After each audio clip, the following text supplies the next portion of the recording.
Hello, everyone. Thank you for joining us today, and welcome to today's webinar on Finding Mentor with Adam Schmidt from our Build Your Career webinar series. My name is Michelle Fawn, and I manage our education and professional certification products and services here at the IEEE Computer Society. Each month, we host webinars on vital business skills that will help you excel at your current job and be helpful throughout your career. Before we get started, I would like to address some housekeeping items. This webinar is being recorded, and tomorrow you will be receiving an email with both the slides and the recording of today's webinar. During this webinar, you can ask any questions using the Q&A box you see on your screen. Adam will answer as many questions as he can following his presentation. If possible, please reference the slide your question refers to. The Computer Society is here to help you grow your career and give you the skills you need to become a better leader. We provide various options for you to connect with professionals from all over the world, such as our technical communities and our student and professional chapters. Resources for career building, such as our job board, features numerous open positions in the U.S. and resources that can get you closer to your dream job. Additionally, you can access up-to-date career advice from computer experts from visiting our Tech News blog. More information will be shared after the webinar. You can also learn more at computer.org. As mentioned, joining us today is Adam Schmidt, CEO and Principal Coach at Smart Summit Coaching, LLC. Adam has more than 15 years of leadership and consulting experience. He has an exceptional ability to guide others to overcome obstacles. Adam is an International Coaching Federation and professional certified coach. Adam, thank you for presenting today, and the floor is yours. Thank you so much, Michelle. Appreciate it. It's great to see everyone again, or at least hear from everyone again as we walk through a discussion today on finding mentors. But, the title of today's discussion doesn't really do it justice. We're going to do more than talk about how to find great mentors. We'll talk about the frame through which we can bring mentors into our lives. We'll talk about best practices and how to engage someone on becoming a mentor. And then if you do secure a mentor, how to actually put them to work in your space and how to get them to become a part of your professional circle in a way that's beneficial to you. So we've got quite a bit to cover today. And as Michelle said, welcome any questions as we go. Feel free to type them in. They won't go to waste. I'll review them all as we get towards the end and make sure I answer absolutely as many as possible. Just a quick disclaimer before we get started today, just a reminder that the presentation that we're going to go through is just for educational purposes. This isn't independent professional judgment. This isn't an opportunity to, say, well, Adam told me, Mom, I can't talk to you anymore about my job. Please still call your mother. This isn't part of today's presentation. So just remember that this is the opinion of a working career coach, and this is a framework that I've offered to many, many clients with great success. So we'll go through that lens as we talk through today's discussion. I'm going to do just a quick poll here on who is in the room, and then we'll do a second one about mentorship just to get us started. Please take a look at your screen there and let me know what stage of your career you're currently in. Are you a student, a PhD candidate, manager, in academia, self-employed, retired? Let me know kind of where you are in this space. What stage are you currently in? We'll just take about 20 seconds for you to fill that out. Let us know what stage your career in. This will help me shape my comments today. Make sure we know who is in the room and we are able to tailor our discussion. A couple more seconds for you.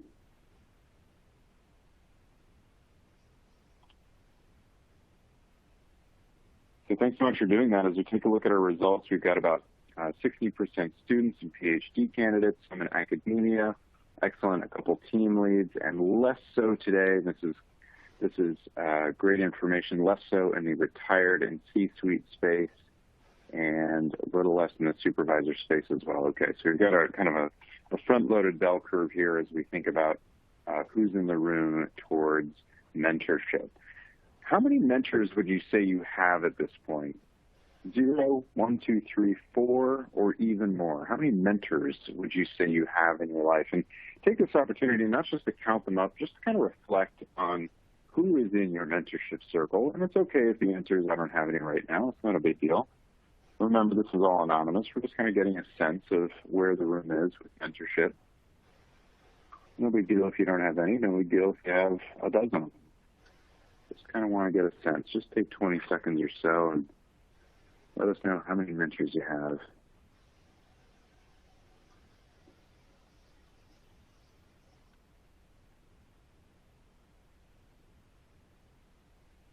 We'll talk about what that word means a little bit too. Excellent. Yeah. So about half of you just 0 or 1, and then the remainder in the 2 or 3, and just a couple with more than 4. So excellent. So we've got a lot of you that are really in the right space today to think about what does it mean to engage in mentorship? What does it mean to find a mentor and then put them to work in my professional space?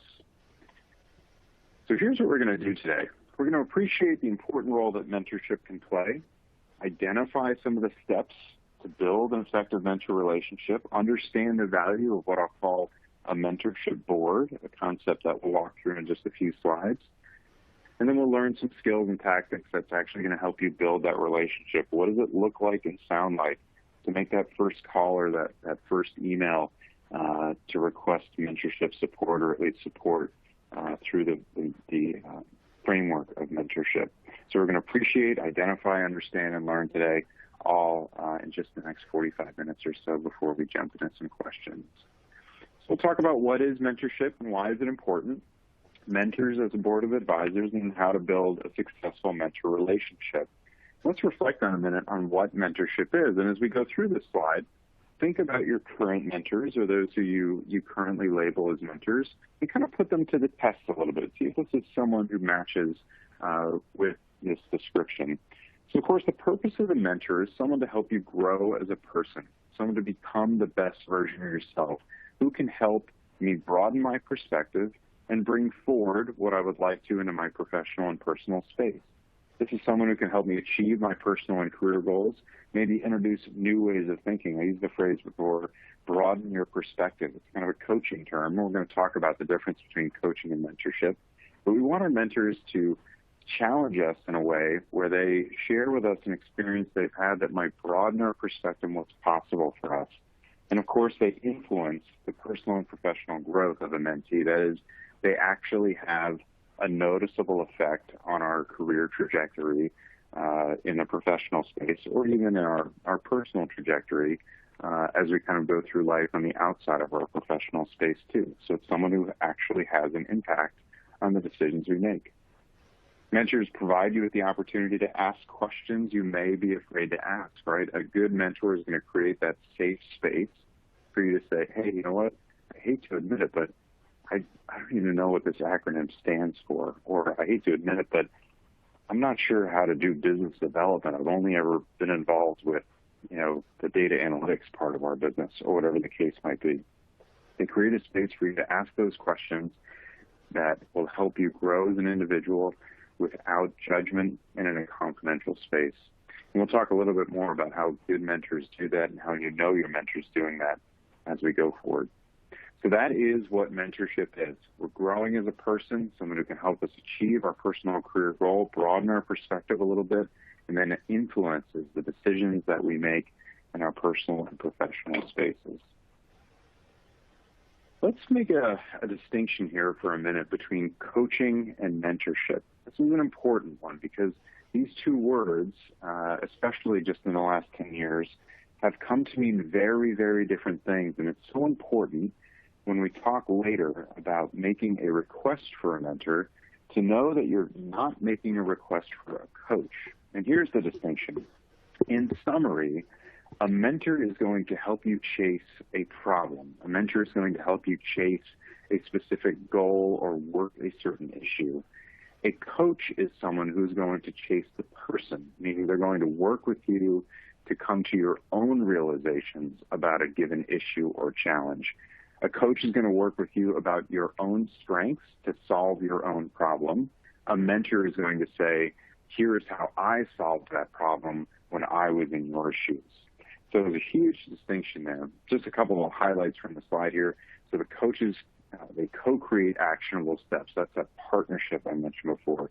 They can be formally engaged. So coaches are someone that are typically paid for. There are for-hire coaches that you can go and seek, whether it's a life coach, a career coach, a leadership coach, executive coach, somatic coaches, spiritual coaches. These are all professions that you can go and engage for someone to help you leverage your strength to bring more out of yourself. Again, a mentor, typically a pro bono case, in fact, almost exclusively a pro bono case, whether we're going to talk about gratitude in the space of mentorship and how you can, quote unquote, pay them. And the help is based on goodwill, right? It's on an informal basis, and there's a little bit more of a here is what I did approach. They provide advice based on their personal experience. What do these things have in common? They encourage self-improvement, and they create that safe space. So as you begin to step into your professional space, and I think we've got about a quarter students with us, another 10% PhD candidates, as you begin to enter this professional space, leave the academic world, highly encourage you to really appreciate this distinction when seeking a coach versus a mentor. A coach is going to help me solve my own problems. A mentor is going to offer me advice and perspective on how they might have faced a similar challenge. An important distinction as we think about how to request support for our professional and personal spaces. So look, why is this important? Why do we even care about mentorship? It doesn't seem like I would need that many. I have my stuff figured out. All these thoughts are totally valid and might be crossing your mind at different points. But look, you are responsible for actively managing your own career, right? This is an opportunity for you to say, it might take more than me to move through the professional hoops or personal hoops, depending on what you're talking about, to get to a certain goal. There's no shortcuts to experience. Getting guidance from someone who has been there before is invaluable. We don't know what it feels like yet to be a CEO. We don't know yet what it feels like to move into retirement. We don't know what it feels like yet to step into that first job. And notice as I make these examples, mentorship is not just something for the 20 and under crowd, even the 30 and under crowd. Mentorship is for at all levels.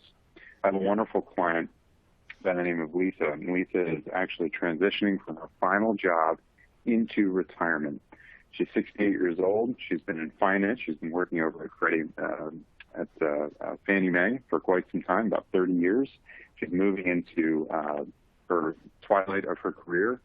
And the greatest decision she made, she told me the other day in a coaching session, and notice I'm coaching her. She has mentors outside of me, outside of her coaching relationship for a different type of support, was to seek a mentor to move into her retirement, to talk to people who are currently retired to say, how did you do it? What were the pitfalls? How did things go well? How did things go poorly? Tell me what I can do to not make some of the same mistakes. Mentorship is at all levels. Mentoring can lead to greater career success, no doubt about it, including promotions, raises, and increased opportunities. When we talk to mentors about who we are becoming and who we want to become, that is putting ourselves out there in the market to say, here I am, I'm ready to emerge, here are the things that I'd like to do. They can help us gain perspective in challenging a situation by, again, broadening your perspective. So when we think about our mentors, think about them not only in terms of how will this person help me through this specific circumstance, but this is a person that I can practice with, to say what I want out of life, to say my requests clearly, to build clarity around the things that I would like to do to move forward in my professional and personal space. Unfortunately, that's not something we get to do a lot of. I can't tell you how much time I spend with clients helping them make a clear request, to be able to deliver a clear request to an employer, to deliver a clear request to a potential employer. Here is what I want to do. Here are my beliefs. This is what I want to accomplish if I were to come to your organization. Mentors are a unique opportunity, again, in a safe, confidential space to practice making our requests. So mentorship is absolutely critical as we step through our personal and professional spaces. I want to offer something as a framework today that we'll talk through. Mentors as a board. Many of you said that you have about one mentor. Between 0 and 1 mentor is where the heart of our curve was this morning. And I'd like to offer a little bit of a broadened perspective here, a little bit of a wider angle on what mentorship can mean. One mentor in one space is absolutely fantastic, and they will be able to support you in that space. What I'd like to offer today is that as you go through your professional and personal lives, think about mentors as an entire board of advisors. Imagine yourself sitting at the head of a table. You are the CEO of your own organization. You are the owner of your own business. You are the business. And you need a diverse board of advisors to help you walk through all the different challenges you'll face. Now, what are those challenges? They might be professional in terms of moving your career forward. They might be personal in terms of finances, relationships, marriage, finding a partner, spiritual, faith-based communities. All of these different aspects of our lives can have mentors in them.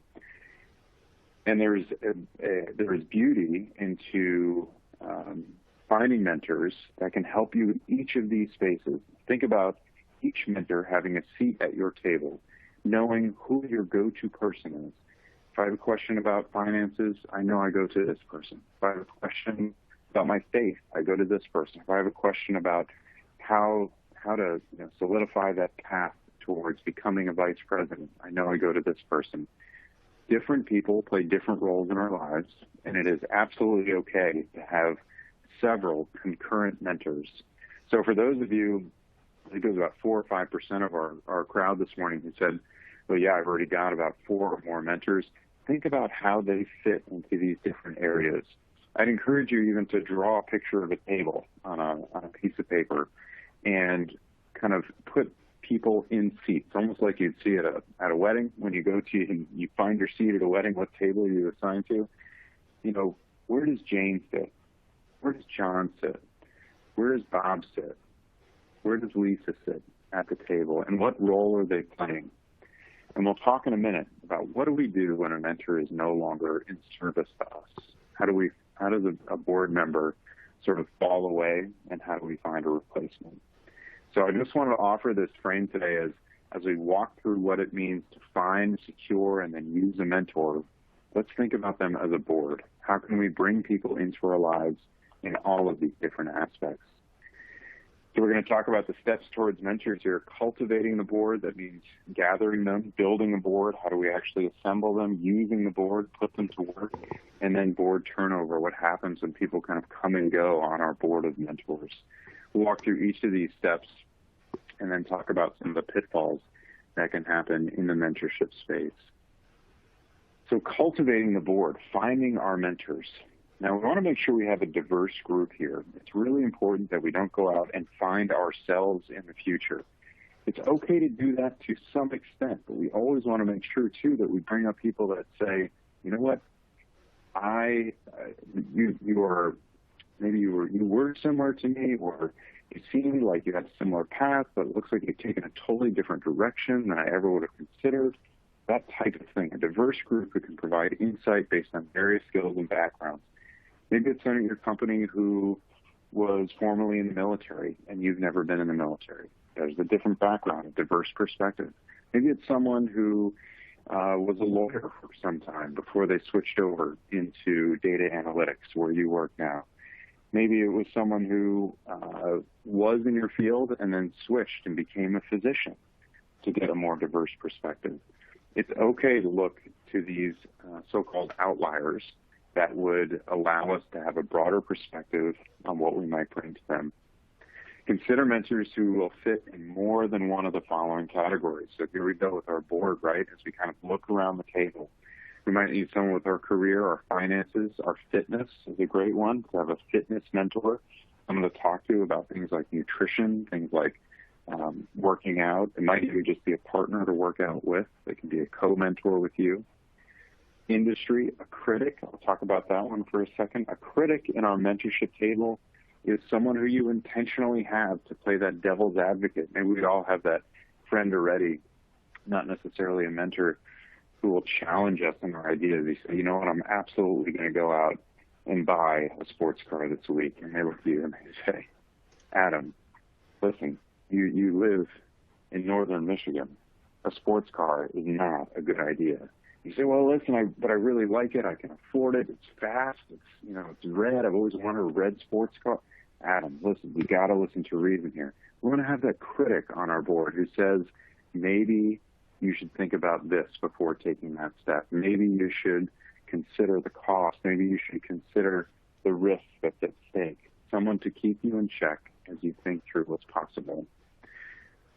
So as you consider the buckets above, we want to be strategic with our selection. I mentioned before a sort of co-mentor relationship, and let's make a distinction between that and then bringing on someone who would be like your spouse or an immediate family member or a close friend, right? So we want to steer clear of calling those people mentors. They play different roles in our life. We can call them a spouse, we call them a brother, we call them a cousin. We want to make sure that when we use the word mentorship, it's not typically associated with that family member. There are other things that play there, most commonly, that would affect a more purist approach to a mentor-mentee relationship. Let's try to keep some of those distinctions alive in our minds as we think about who we're picking for our mentors. Now, not every board needs to be an individual. In fact, the medium that we're talking to today is to some extent a mentor. It can be a professional association or a working group, right? So the computer side of the IEEE is an example of a mentor in a very large professional sense. Now, there's, to my knowledge at least, no one to necessarily pick up the phone and call directly at IEEE to say, hey, I need mentorship today. But the larger agency, and maybe today is a good manifestation of that, can provide a certain amount of mentorship to you in terms of growing your career and getting some training or some professional support. So remember, too, that there's an opportunity there to think not just about individuals, but also about larger organizations that can provide a role in your mentorship. And we can think about them being at our table, right? The IEEE can have a seat at your table and provide a service for you. After we've cultivated that board and we've thought carefully about who we want to bring in and what role they might play on our board, let's think about securing the mentor. And there's a little bit of a process to this that we'll walk through. So first and foremost, research has shown over time that mentor relationships develop over time, right? So this is not something that is out of the box. It is it can be a little cold, a little upfront to walk up to someone and simply say, will you be my mentor, right? They may not know what it means to be a mentor either. In fact, just in the last 20 minutes, you've probably thought more about mentorship than the potential mentor has. So it's important that we sort of warm a relationship up, and it takes time to develop them. When we find someone that might be ready to be a good mentor or someone that you think would be a good mentor, it's not just about, will you be my mentor, right? We want to develop a relationship with them over time that looks like an expression of gratitude, that looks like an expression of a willingness to learn. It's someone that you admire. You might invite them out for a cup of coffee, or in our new world here, our COVID-19 world, just request a brief phone call and conduct a little bit of an informational interview. You know, it's, Jane, I've been watching your career on LinkedIn, and I'm overwhelmed. I'm so impressed with how you've navigated these 3 different companies in just the last few years, and you've really built your career from, this level up to this level. Or maybe it's someone in finance where you say, I so appreciate, I've overheard you talking about how, Bob, you've been able to save for your kids' college, and at the same time, I see you taking family vacations and stuff. Do you think you could tell me a little bit about some of the processes you use to manage your family finances? It can be an informational interview to open up that relationship. I'm still convinced, I remain convinced, no matter how grim the world can look sometimes, that at their core, people are very willing to help other people. And when asked for help, they're very willing to provide it. I'm sure all of you at this point could probably picture someone in your mind that you would love to get more explicit mentorship from, but for whatever reason, the relationship hasn't gone that direction. And so as we move through our last couple steps today, I'd encourage you to think about that person and say, how might this apply to asking Mike for more help or asking Janice for more help in this circumstance? So as we approach someone we admire and we maybe invite them out or have that brief phone call, we've got to let the conversation build in a way where we get to know each other, right? We want to ask them a lot of questions. One little anecdote here is to make sure when we're talking to our mentor, we typically want to use open questions. This is something I've talked about in some of the other webinars, where we begin our questions with what and how. We're very in the weeds here, but it's an important little trick that a mentee can use with their mentor to get the most out of a mentor. That is, we don't want to say, are you happy with being a CEO? This traps our mentor into saying something like yes or no. But what we really want to know is, what about being a CEO is most exciting? What about being a CEO is not so great? What are my blind spots? So just notice that instead of using are or does or is to start a question, which is a closed way, it forces our respondent to yes or no, using a what or a how opens up the floor for them. So the distinction again is, are you enjoying being CEO versus what do you enjoy about being CEO? You can just hear the difference in how those questions would land with a potential mentor. So a very small tweak, but just wanted to highlight that today. Just to review the steps here at the bottom, we'll identify a potential mentor, schedule that initial conversation, describe the guidance you're seeking. That's the ask. That might be, I was hoping I could ask you a few questions about how you navigated your career and what you've liked about it, or maybe what challenges you faced. You confirm your willingness to do the necessary work, right? So as a mentee, you have to say, look, I'd love to commit to, talking for half an hour every couple months if you're willing to. I'd love to commit to doing some of my own research on the things that you encourage me to, and then come back and talk to you about it. A mentor wants to see that a mentee is engaged and interested. If they're making a pro bono investment, a no-cost investment to talk to you, it's important that we show them the gratitude and show them the investment that you're making too. And then, of course, commitment to the relationship. What does that look like? We're not talking about contracts here. On the coach, that's another distinction. On the coaching side, you'll see a contract to enter into a relationship with a coach. On the mentorship side, what are we looking at? Could be a follow-up email that says, Lisa, thank you so much for talking with me this morning. I sincerely appreciate your mentorship and look forward to our conversations every couple months for 30 minutes. Best, Adam. Right? A very simple note that simply confirms that this happened. We have this way ahead. We're going to meet every couple months for a half an hour, and I'm sharing my gratitude and commitment to the relationship. Now we've got to put them to work. So we've talked about how do we identify who in our space is going to be part of our potential board, whether it's one person or five. We've talked about how to cultivate that board. How do we begin those relationships to nurture them into mentors? Now, how do we actually use our mentors? Let's talk about a couple different perspectives here. First, mutual trust and respect are key in any advisor relationship, right? Now, you might think to yourself, well, how can a mentor trust me? I'm maybe younger in my profession, or maybe I don't have as much experience as they do, which is clearly why I'm coming to them for mentorship. Trust comes in a lot of different ways. Trust comes in showing up on time for your mentorship engagements. Trust comes in following up with gratitude notes. Trust comes with picking up the tab for the coffee that you buy when you meet in the coffee shop. Trust shows up in different ways to let them know that you respect them and you'd like to be there. It's important to appreciate that mentor's time, so we really want to always send a lot of gratitude their way for how much we appreciate the investment they're making. And of course, a benefit of cultivating a personal group of advisors is that you tailor your questions specific to the dilemmas, right? So when we have not just one mentor, but many, we begin to get into this mindset of finance problem, Lisa, professional problem, Dave, legal challenge, go to Mike, whatever the case might be. We develop our specific mentors for our specific challenges.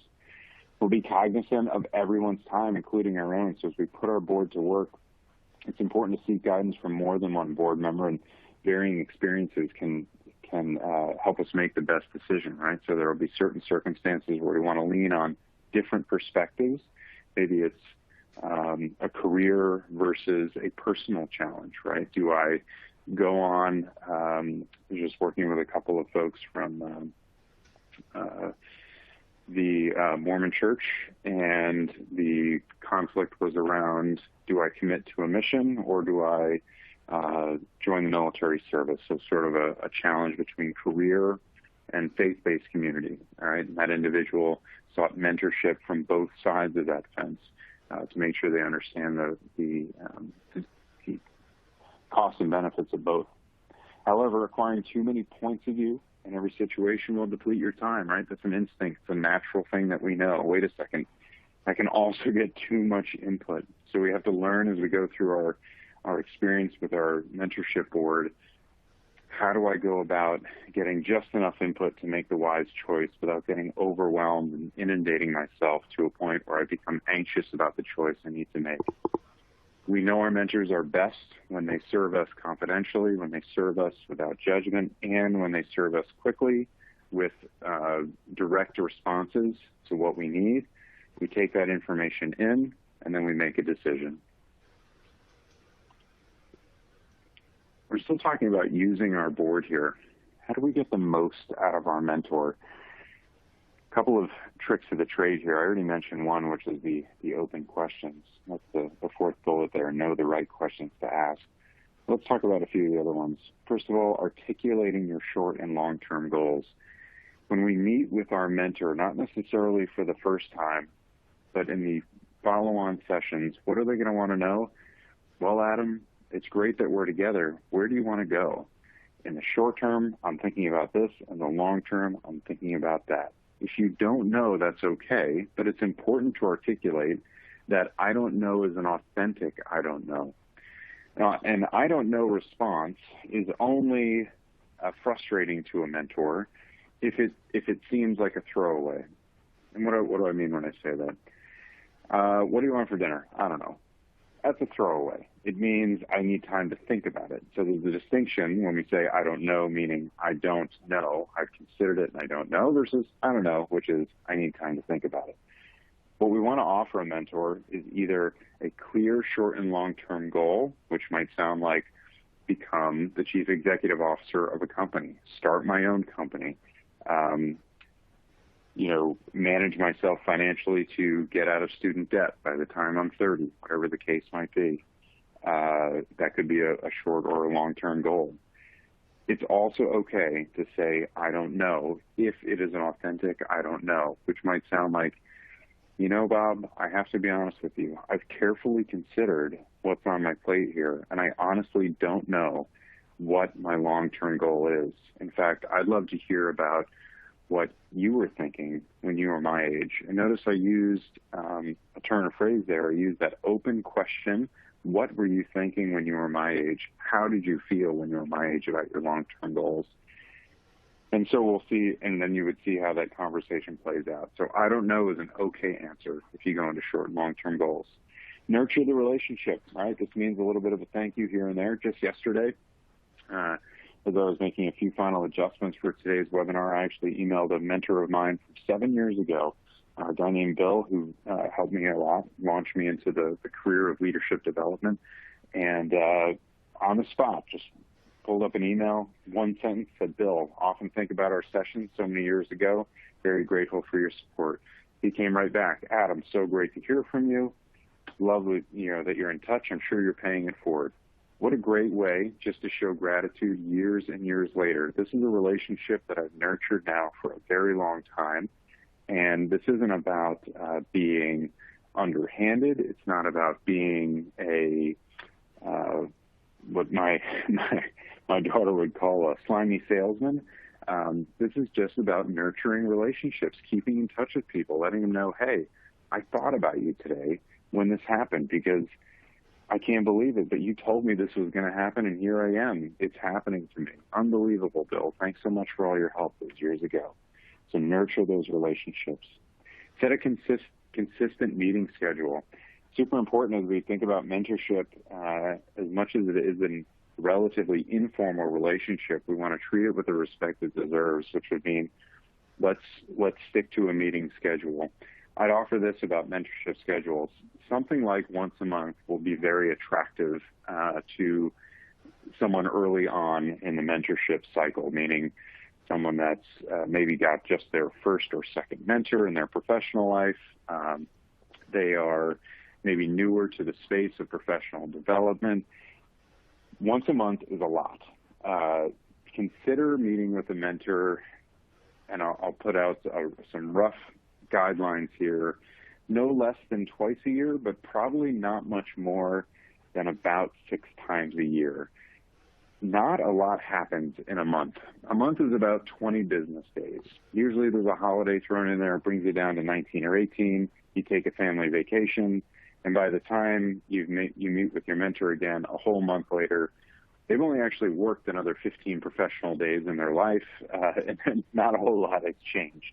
So I'd encourage you to think about how much you'd like to do, how much you'd like to engage. But again, that sort of 2 to 6 per annum is a number where I've seen the most success. 6 times a year would be for very explicit, intentional mentorship. For example, if you were seeking mentorship on a PhD application, if you were seeking mentorship on a dissertation, seeking mentorship for a professional career change, something very explicit that you were working through on a step-by-step process. More than likely, that 2 or 3 times a year can be a sweet spot if it's a mentor that is covering more high-level topics like how did you approach finances in your life? How did you approach becoming a vice president? What about being a division chief in the data analytics section is exciting for you? These sort of higher level conversations 2 to 3 times a year is typically plenty. Remember, you can always ask for more, and the mentor will appreciate that. It is more dangerous to book yourself too often and then suddenly feel like you and the mentor do not have a lot to talk about. It might just not be that soon, right? So be grateful, stay connected. I'll skip over right questions. We've talked about the what and how a little bit. Be grateful and stay connected. We talked about my example from yesterday when I was just fine-tuning the slide and was re-inspired to reach out to a mentor I had many years ago. Put aside your ego. What do I mean by that? Putting aside your ego with a mentor comes up in a couple different ways. Number one, the need for mentorship. We all need mentors. We cannot do it alone.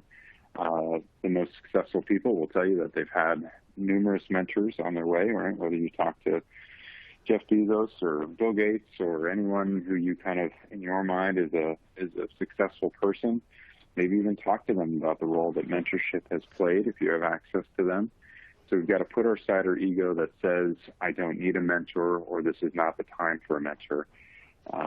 Very likely, if you've got yourself in a predicament and you say, I wonder if a mentor would be helpful, that's enough evidence to say, I bet a mentor would be helpful, even if it's just 1 or 2 sessions, 1 or 2 meetings with a mentor. Another way your ego can pop up with mentorship is during the engagements, right? We can easily get ourselves into the habit of agreeing with the mentor and using passive phrases like, I know. For example, a mentor might say something like, what you really have to do is go get your MBA, take a look in the rearview mirror, and then decide which route you want to go, into the data analytics or into the business development side of the business opportunity. Oh, I know, Bob. That passive phrase is your ego popping up, trying to protect itself a little bit to say, well, I don't want to look too silly, I don't want to look too foolish. But to a mentor, if we say the words I know, it can feel off-putting, right? As I gave you that example, you might have felt how off-putting that could have been for the mentor to say in their mind, no, you don't. No, you don't know. That's why you're here. That's why you're in front of me. So we want to make sure that our ego doesn't pop up. Even if you do know about something a mentor is sharing, if you think you know, let's not presume where a person is going with their language. If it turns out that the mentorship session covered a lot of ground that you might have already known about or at least thought you've known about, there's probably one or two things you can still take away. I would encourage you to be more sacrificial with your own ego than to put the mentorship relationship at risk, meaning it's okay if the mentor's talking about something that you know about temporarily. Maybe you've already taken the bar exam and they're kind of walking you through it. It's okay to just give them their space. They are developing in their own mind the path they want to share with you. Well, I took the bar exam and then I went to this advanced certificate course where I learned a little bit more about civil law, and then I took this path and went this direction. You might already know a lot about that. Give them the space, though, to just breathe through it. Give them the space to think through what's possible for you. Let's talk about a few pitfalls in our last 5 or 6 minutes before we switch to our questions and answers. How can this go wrong? First of all, it's about the person, not their position, okay? Think about the person that you are asking. If we go onto LinkedIn and just search for all directors in data analytics across any field, this will not be nearly as helpful as identifying a person that you really resonate with. Something like a resume can give us an idea of a person's professional path, but we don't know the person yet. That's why we want to hold off on that question about, will you be a mentor for me? Or what would a mentorship relationship look like for us? How might you and I become a mentor and mentee? If we engage someone based solely on their position, it's possible that we won't even enjoy our time with them. And that's not what mentorship is about. It should be a shared experience where the mentor gets joy out of sharing their experience and the mentee gets joy and opportunity from hearing the lessons learned from the mentor. Mentor relationships can look different. They come in all different forms, right? We talked about individuals, professional associations. We talked about looking to your left and right. Mentors can be peers that have simply taken a different path. Mentors can be supervisors. It's unlikely that a mentor, as I kind of walk around the office here, it's unlikely that a mentor would be a subordinate. However, I would encourage you to continue to listen to their stories. And if you have someone in your company who is potentially at a lower level than you, and I'll use very general terms here in a typical sort of hierarchical corporate structure, if they're not your direct subordinate, it's absolutely okay to engage them on their story. That's what we're doing when we seek mentorship. The overarching question is, what's your story? How did you get here? What was your experience? Don't always ask just for the CEO roadmap, right? Ask for advice on how to navigate or what their experience has been. So what a mentor doesn't want to hear is, hey, Bob, you're a CEO. Tell me how to do it. They don't know, right? They only can tell their story. They know one person's story, and that's their own. Ask them about their experience and their story. And we talked about this a little bit earlier, but we also don't want to seek people that just look like us. You know, oh, this guy he's a veteran too. Let me go get his input. Well, this guy is also an EMT on the side. Let me go get his input. Oh, she's also a certified public accountant. Let me go talk to her about this challenge. We want to seek people with diverse perspectives. It's okay if we have some sort of identifying space for some of our mentors or a shared common ground that builds some sort of early relationship. The most common one that I hear is they also went to the University of X, or they also were, in the Army with me, or something like that. We want to take a look at those relationships and say some are okay, but we want to get divergent viewpoints at some point as well. A little bit of give and take. Don't be a greedy mentee, right? Now, you're going to think to yourself, yeah, but Adam, you just told me that I'm the one asking all the questions. What does it look like to give back? We've talked a little bit about it. It can be as simple as picking up the coffee. It can be as simple as sending a bottle of wine at the holiday season. It can be as simple as a thank you note, handwritten if you can. It can be as simple as a text message right after a session that says, holy cow, Jane, you have got me thinking about my family finances. Thank you so much. I think I've got some serious spreadsheeting to do or something like that. Let them know how grateful you are.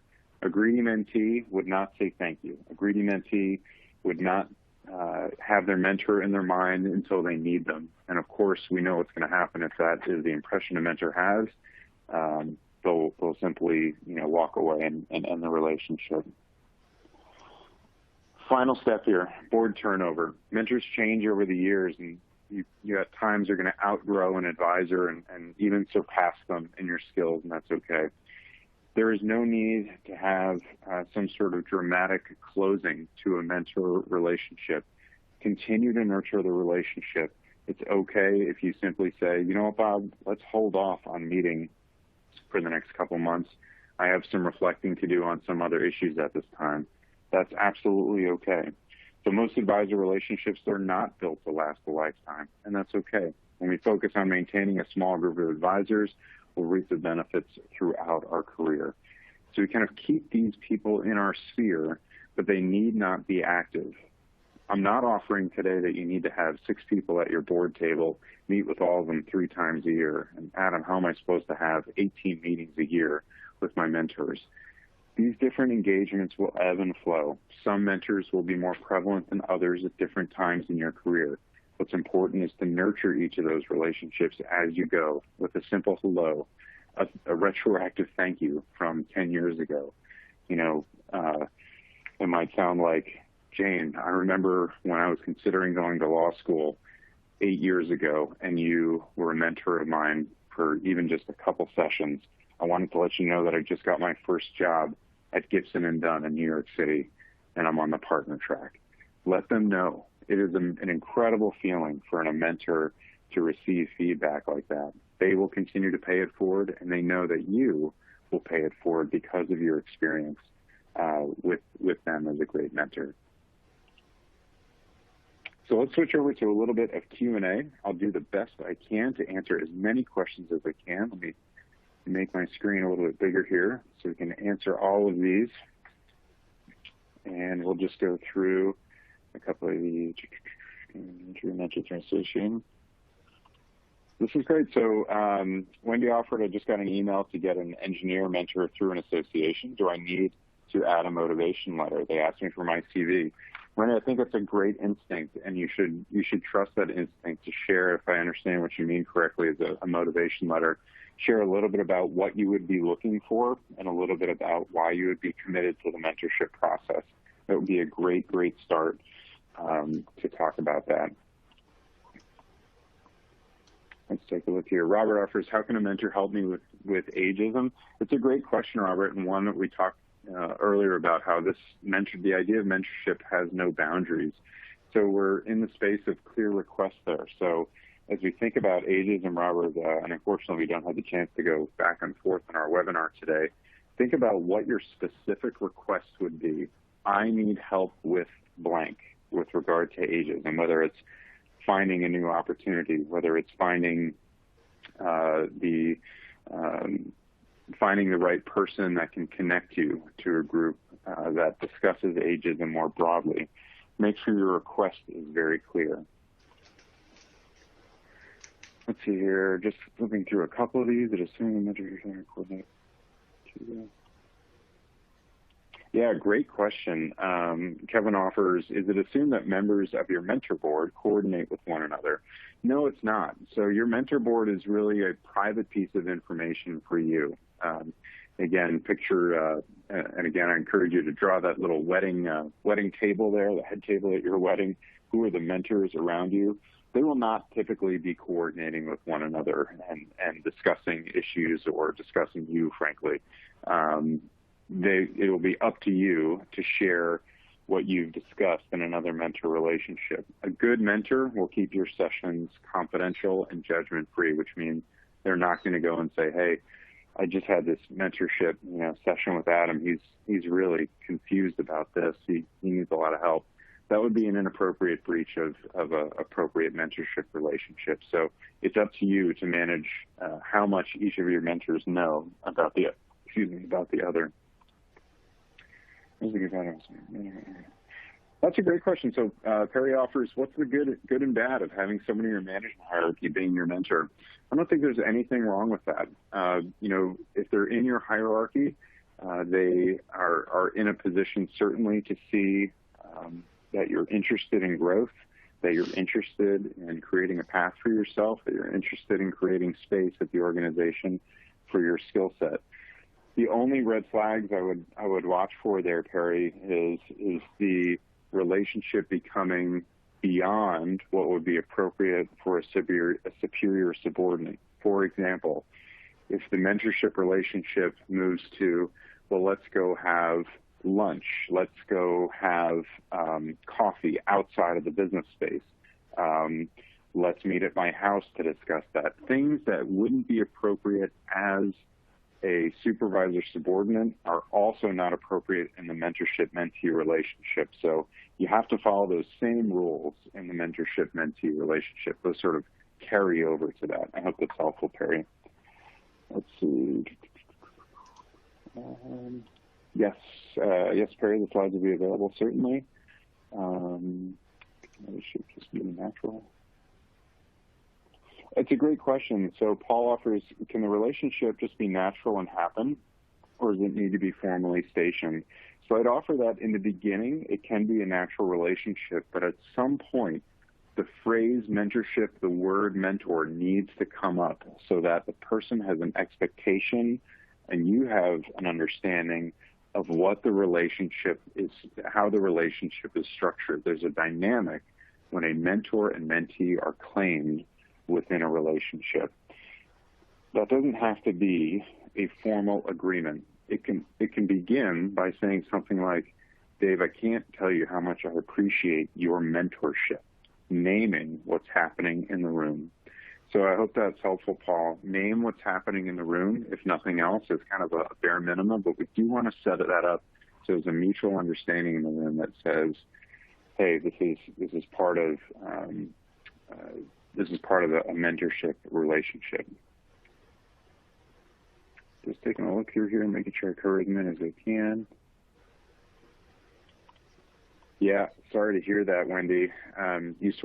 Wendy offers that she used to work in a company where they promoted mentoring as a big part of their development, I guess, Wendy, but you requested it never happened. Absolutely. So companies are big on gab, they're big on talk. They will often promise a mentor as soon as you get into the organization. And most of them, again, and most of those people making those promises have probably spent less time than you already have, about 40 or now 52 minutes of training on mentorship to think about what that actually means. So at the end of the day, Wendy, and to everyone on the call, let's not be reliant on our professional organizations, the people that we typically work for and the organizations we work within, to provide us the mentorship we need. What we've talked about today is maybe one person at your table represents the current organization you're in. Who else is at your table? The next organization that you're in.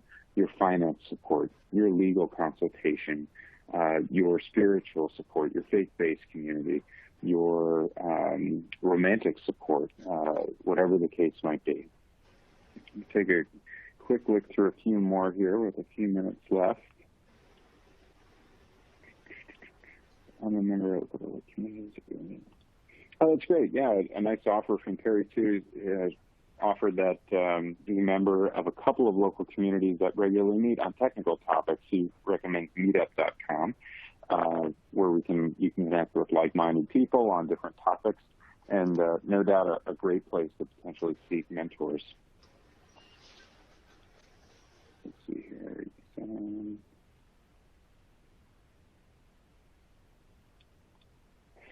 That's great. So Ethan asked, I said, and this is absolutely right. So I said, if it goes well, thank them and request another meeting.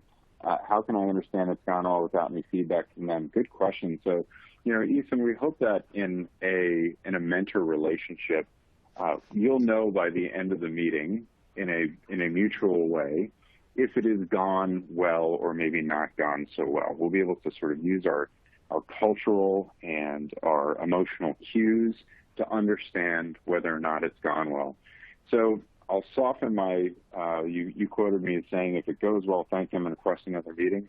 How about if it goes well, thank them and ask them about the potential for another meeting? Just soften that a little bit so you can get a sense of, Ethan, I really enjoyed meeting you today. This is really helpful to me. What would your openness be to another engagement, let's say in a few months? 9 times out of 10, there's, just a fantastic yes. So after initial warm in a relationship, should we inform potential mentor? Yeah, absolutely. Great. So Chandra, that's the question of the hour. So Chandra offers, after an initial warm in the relationship, after it's kind of, getting a little bit of energy to it, should we inform the potential mentor that I would like to make you my mentor? Yes, let's bring that topic up and say, you know what, I've enjoyed, Chandra, getting to know you. You've already shared so much. I'd love to have you as one of my mentors. And you might even share with them, I've got this kind of crazy thing in my life, kind of a board of mentors, people I go to routinely for challenges.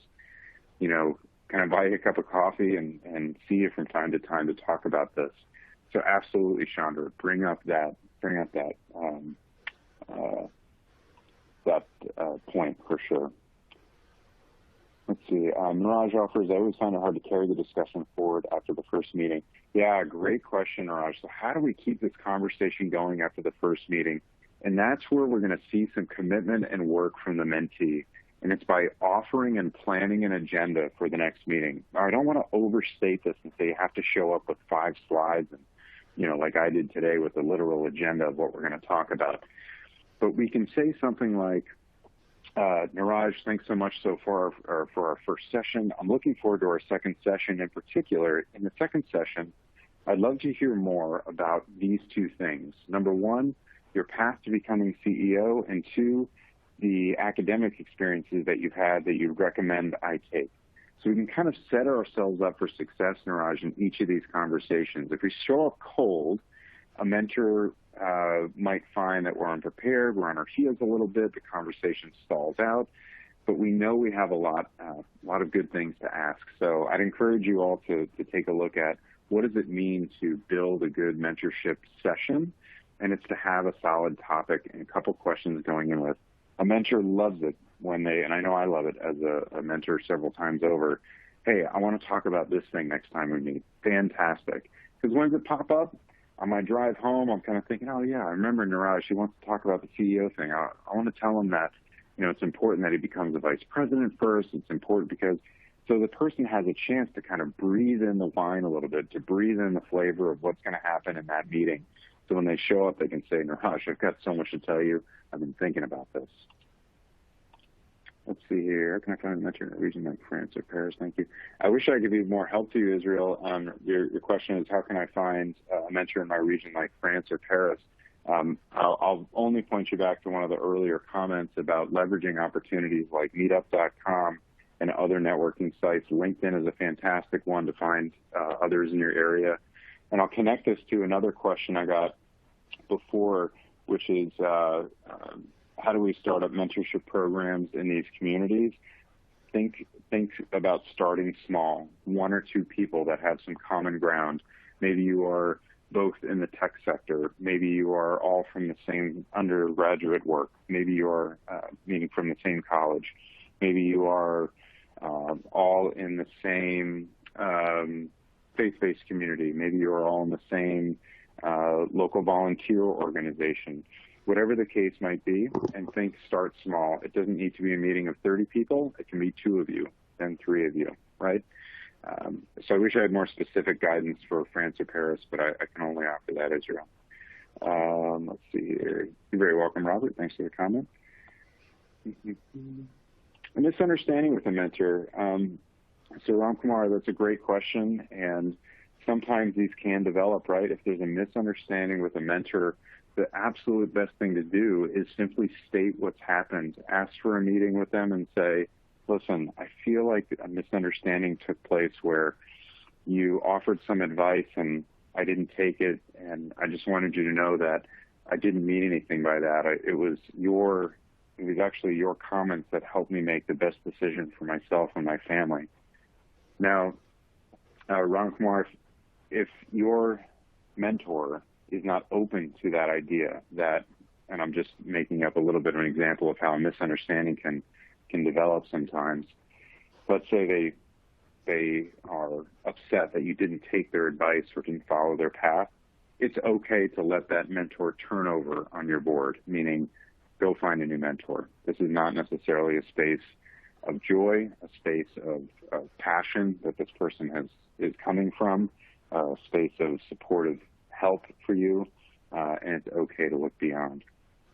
Michelle, I know we're right at 12 o'clock, and I think I was able to get in 90% of the questions, so I'll turn it back to you for the last 30 seconds. You did. Perfect. We do have time for one more if you would like to answer one more question. Sure. Let's take a look here. Let me just go into, I think, Gerardo's got a great question about reverse mentoring, and I'll share this through the lens of what I know about reverse mentoring, or at least the way I interpret it, meaning co-mentoring or mentorship partnering, an absolutely lovely idea. So if you have a peer, if Michelle and I are peers in the training development community, I'd love her to be a mentor of mine, and I would love to do the same for her. So reverse mentoring is absolutely a positive thing. Find someone that you can barter mentoring with. I hope that's helpful, Gerardo. Great. Thank you, Adam, for this informative presentation, and thank you to our audience for all your great questions. We appreciate it. I want to mention that our next webinar is with the Distinguished Lecture Series that will be held on the 27th of January at 11 a.m. Eastern on using knowledge engineering and text processing to build cognitive AI applications. It will be presented by Seth Early. Our next Build Your Career webinar series will be held on 17th of February at 11 a.m. Eastern Time on Thriving During Change. That will be presented by Elsa Velasco-Paul. Registrations for these upcoming events are now open. We will be sending you a link to these future events, along with the slides and recordings of this webinar. Thank you again, everyone, and have a safe and wonderful day.